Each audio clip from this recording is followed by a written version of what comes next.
Welcome back to another episode of Broke Up, Not Broken. I'm your host, Jamie Lima, and founder of Allegiant Divorce Solutions, where we help people prepare for, navigate, and recover financially from divorce. This podcast is your one-stop shop for mastering your life and your finances throughout the entire divorce process. Today, we're joined by Danielle Ingenito, a former accountant turned certified intuitive Reiki master, medium, and best-selling author with a social following of over 500,000 people. It's crazy. Good for you. And a powerful message of self-empowerment, Danielle helps people reclaim their energy and break free from limiting patterns, especially when navigating life transitions like divorce.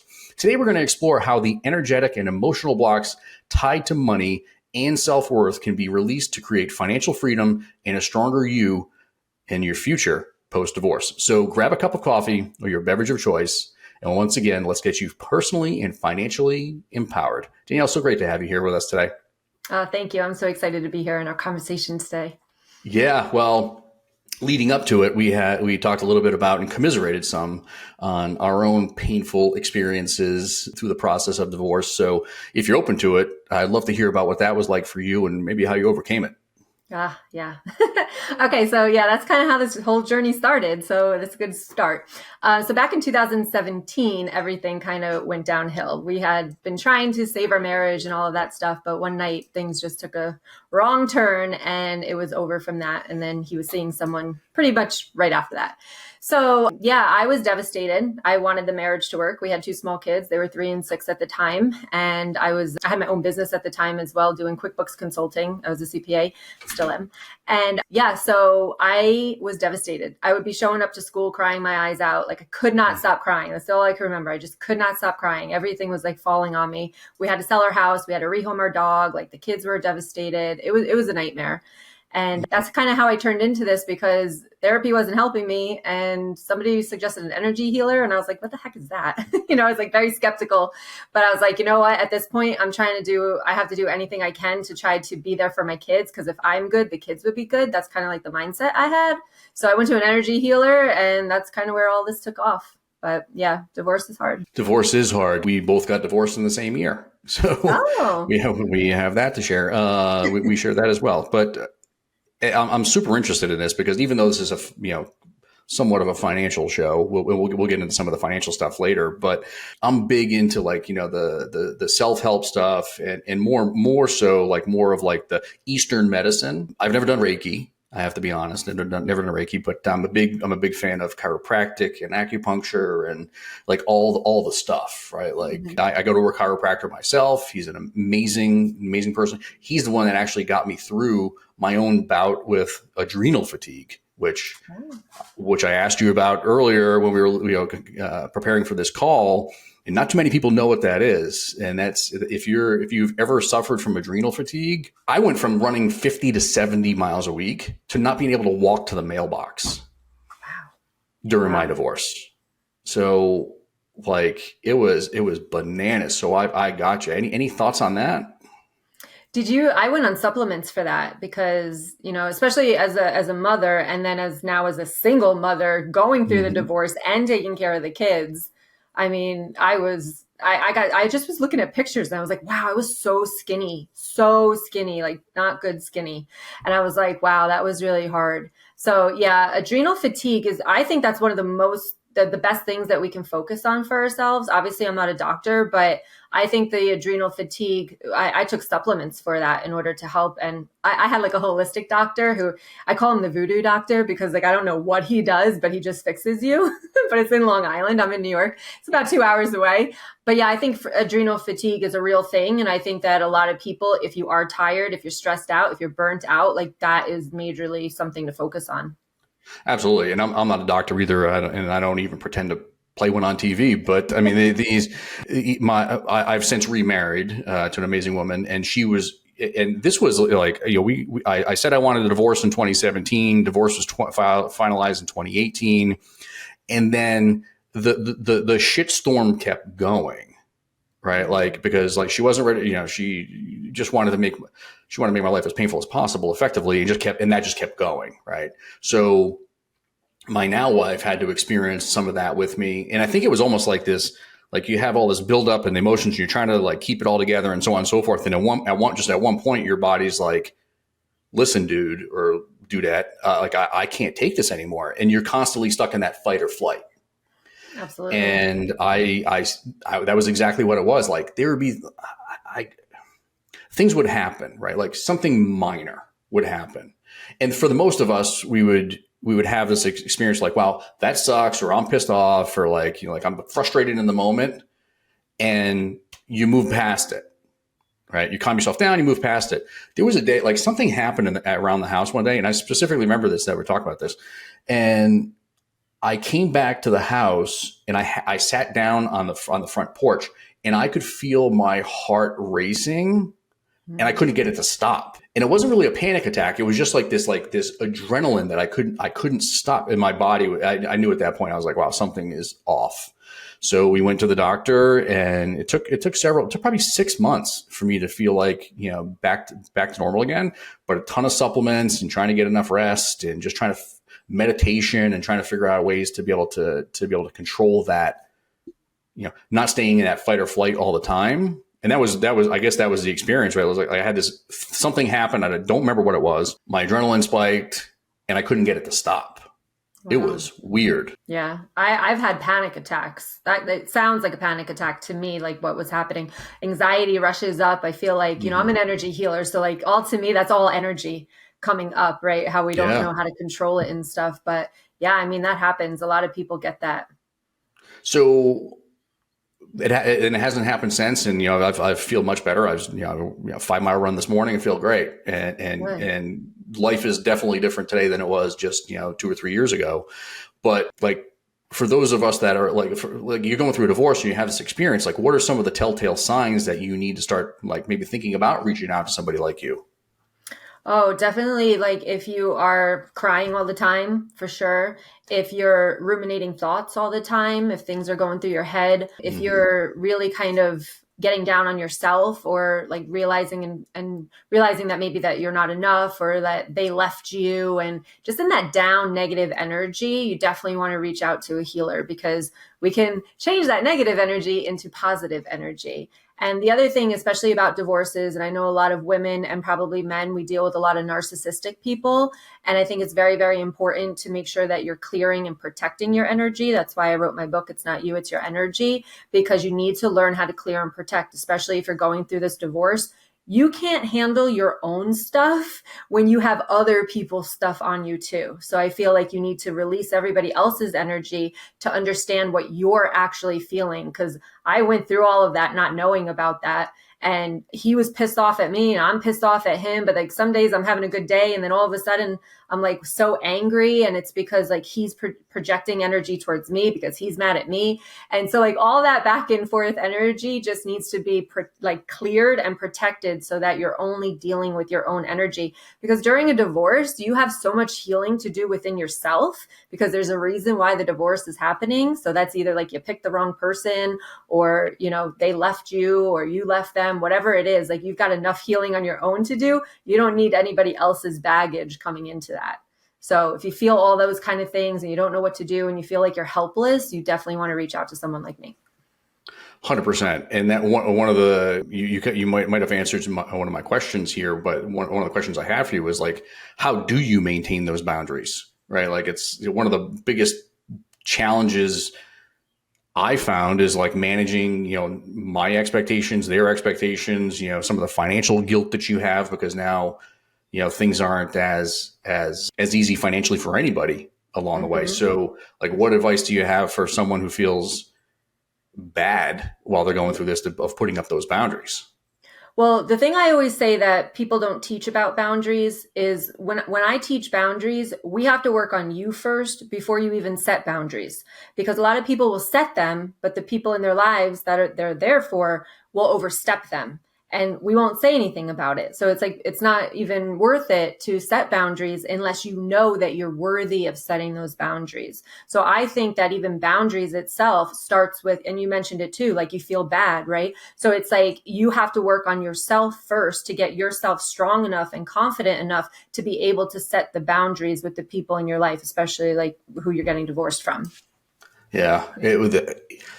I learned so much about setting boundaries, during my divorce, as I'm sure a lot of people do. I try to coach people, even though I'm not a divorce coach by any stretch. But as we're working on the financial aspects of things with people going through a divorce, so many of them I just see the communications that they have with their soon to be ex or their now ex, and it's like, war and peace emails and, like all the text messages back and forth and everything else, because we get some purview into some of that stuff. It's like, this is not how you should be handling it.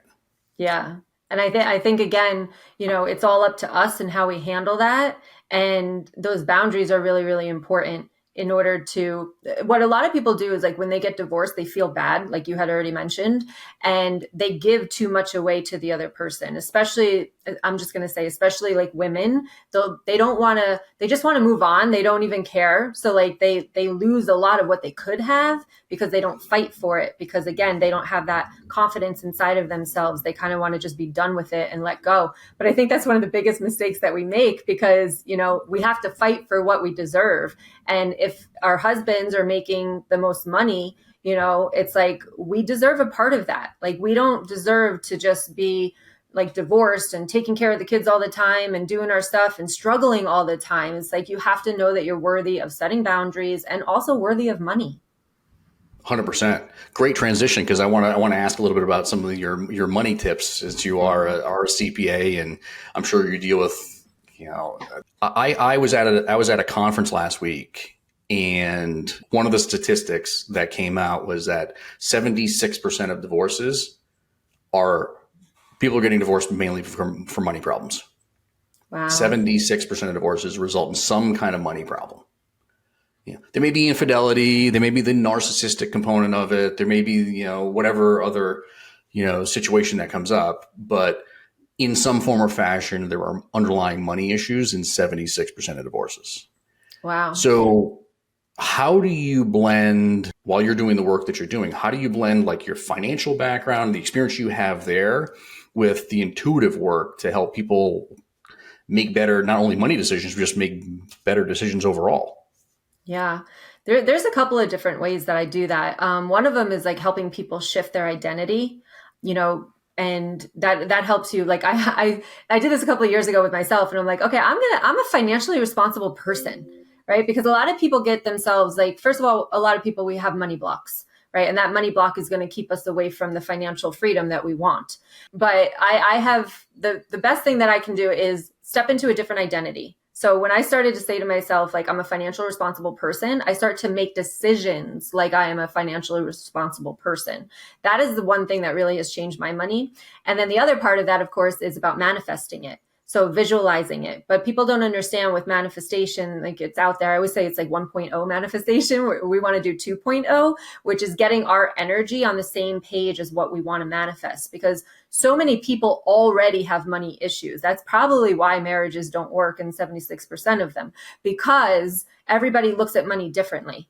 And a lot of people have trauma around money that, and it's a safety thing. We talk about this in the root chakra with our chakras here. This is our energy field, and this is like where our chakras are. The root chakra is at the very base of your spine. This is where you feel safe. And if you grew up not having money or feeling poor, or your family teaching you like you can't spend money, you have a scarcity mindset. So there's so much that already goes into a marriage. Now, when you get divorced, it's like you're breaking that all apart. And if you had that money trouble in the marriage, you're going to have it outside of the marriage too when you're getting the divorce. So it's always a fight, but that's kind of how I bring it in. I mean, I'm a CPA, so I did QuickBooks. So like if you take my Manifest course, it's like, actually my money blocks course, I actually show QuickBooks and tell them, okay, write a check every day for $1,000, because we need to, it's not about tricking your mind. It's about changing it. So if you see $1,000 coming into your bank account, fake bank account for right now, it's like you start to feel that energy of money coming through, and you start to let go of the fear of money and get excited for receiving the money. So there's a lot of different ways that I help people financially, but it always comes down to the energy of who they are and their limited beliefs. One of money blocks was one of the things that I was going to ask you about too. So are there any like common patterns or financial pitfalls or beliefs that people have that people get stuck in all the time that you see? I mean, Yeah, you already absolutely. mentioned some of them, but like there's got to be more. Yeah, I wrote them coming down today. So I just wanted to kind of see which ones that your audience is going to resonate with here. So one of them is that I can't make it on my own, especially after divorce. You know, people think that, oh, they're done. I thought that. I'll tell you a quick story real quick. When I got divorced, it was February 2007, well, separated, February 2017. We were waiting for, I don't even know, years for my ex-husband to finally get the high up paycheck. And I was like, after that, we were set. We were like ready to go. I got one paycheck of that. And then we separated. And I was waiting, like busting my butt in my business, doing everything. I was waiting so long for that. So in that moment, I was like, it felt like I was starting all over again, you know? So that was a very hard hit to take for myself, because it was a lot that we were going to get. And I wasn't going to have to work as much, and I was able to take care of the kids, and that didn't happen. I had to actually do the opposite. So yeah, I can't make it on my own. I'm starting over with nothing is another one. I don't deserve alimony or child support. It is amazing to me how many women give up alimony or child support because they don't want to deal with it. They're like, oh, masculine women a lot. They're like, oh, I'll just do it on my own, you know, instead of fighting for that. My mother, that was my mother. Ah. Mm-hmm. And I tell the story all the time, and not only in this podcast and in others. It's, you know, like I was 7 or 8 years old. I watched my parents go through a divorce. It was a DIY divorce themselves. You know, I think they drove down to the courthouse themselves. This was in the, you know, early 80s. So, you know, wow. Times were a little bit different. They probably didn't even wear seatbelts on the way to the courthouse, because that's how things were in the early 80s. But anyway, I mean, you know, they did it themselves, and she was like, I don't want anything. And circling back to one of your earlier comments about like that scarcity mindset, that created a scarcity mindset in my life, and basically was the impetus for doing the work that I do as a financial planner, because I watched them both scrimp and get by. You know, my dad was a little bit better off because he had a job at the time, and he actually had to work 2 jobs to help all of us out. But my mom worked multiple jobs and just odd jobs to keep a roof over our heads. But like, there were times when, you know, like I had friends bringing over groceries to put in the pantry because we didn't have anything. And if you think if you think your 7 or 8 year old doesn't see that and it doesn't impact them, in my particular case, for their entire life, you're sadly mistaken. Yeah. It's just, it was like a lot. Yeah. And that story right there will lead you believing that you have to struggle for money, right? So money, and you have to realize if you love money or if you hate money. And if you grow up with issues like that, I grew up with my stepfather having money, but always holding it over our heads. So like, I hated money, and then any money would cause disagreements between them. So they would always be fighting. So I hated money. I thought like, oh, it's just like, get rid of money. It's the worst thing ever. It just causes fights. But you have to realize that money is a good thing. And we have to let go of what we feel about money, and we have to believe that it's good and use it for good. But that's what happens is in childhood, a lot of it comes from the childhood as to how you feel about money. And I'm telling you, if you feel uncomfortable with money or if you hate money, you're never going to receive money. You're never going to have a lot of money. And that's one of the biggest truths that I had to learn myself. Absolutely. There's something to be said about that. I'm sorry to interrupt your flow there, but I wanted to comment on that, because everything you're saying, like, you know, definitely resonates with me. Yeah. All right, let me keep going. Let's see what else. Yeah, go for it. So I'm not good with money. I said that to myself a million times. I'm not good with money, because as soon as I got it, I probably spent it before I even had it, you know? So we believe in ourselves that we're not good with it. But a lot of that comes from not deserving it, feeling like you don't deserve it, feeling like you're not good enough for it. And that's really subconscious stuff. You don't even realize that that's happening. Yeah. And like what I just said to you, I'm always going to struggle. So money is about struggle. And then this is a common one that I've seen in my clients lately, is that everything's going to fall apart. So like, they'll have money in the bank, but they're waiting for the ball to drop. Like, something's going to happen and the ball's going to drop and their money's going to be gone. So that is one of the things. And money always disappears. So how do you handle that last one? Because I know a lot of people that feel that way. Yeah. So that's a scarcity mindset. So we are still sitting in the lack, right? So we're always thinking that something is going to go wrong. So we have to start to change our mindset and energy. So like, if this was somebody's belief, I would definitely get to the root of where that comes from. So it's in my breakthrough session. We do a root of where it comes from, because that's the energy that we need to release, because our energy gets stuck in our energy field. This is beautiful energy, right? This is not all our energy though. It's all gray and dark and so when we do a breakthrough session, we get to the root of why you feel like money always disappears, or like everything's going to kind of just go that way. You've either experienced it before or didn't feel safe. That's a safety issue, right? Because you're thinking everything's going to fall apart. And then what? Two things I love to do is create a plan. So, if I say, okay, my whole business shuts down and I'm not making any money, I'm like, okay, I'm taking the 2 kids and I'm moving to my mom's house. Like that's going to be the plan, So having kind of like a backup plan, even if it's not what you like, it's still having some kind of plan. I feel like sometimes allows our brain to calm down with that little thought, okay, of that everything's going to fall out. But then also getting to the root, and it's actually the root chakra there, is getting to release the energy of not feeling safe. It's pretty powerful stuff. Pretty powerful. Where were you 4 years ago? 4 years ago. Let me I could have used you 4 years ago. Where were you? I'm only kidding. I probably could have used you and my doctor at the same time, but you would have maybe I would have healed quicker. But oh, definitely.